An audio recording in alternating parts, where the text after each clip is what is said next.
দক্ষিণেও এভাবেই পিছিয়ে পড়া মানুষেরা ওই 66-67 থেকে রাজনীতিতে নেমেছেন। ডিএমকে তামিলনাড়ুতে ক্ষমতা এসেছিল সেই 67তেই। কেরালাতে কমিউনিস্টরা, এমনকি কংগ্রেসও দলিত পিছিয়ে পড়া মানুষজনকে সঙ্গে রাখতে পেরেছিল। উত্তর আর দক্ষিণে এই পিছিয়ে পড়া জাতির রাজনীতিতে আসার মধ্যে একটা বড় ফারাক ছিল।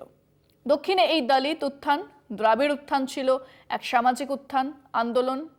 ইভি রামাস্বামী পেরিয়ারের হাত ধরে, আন্নাদুরাইয়ের হাত ধরে সেটা হয়েছিল। উত্তরে কিন্তু এই সামাজিক আন্দোলনটা হয়নি, কেবল রাজনৈতিক জোট হয়েছে, দল হয়েছে, নেতা হয়েছে।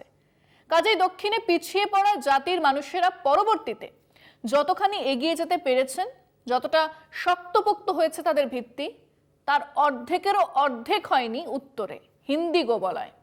কাজেই যে যখন জাতির সমর্থন পেয়েছে, রাজা বনে গেছে, দরিদ্রতম পিছিয়ে পড়া জাতির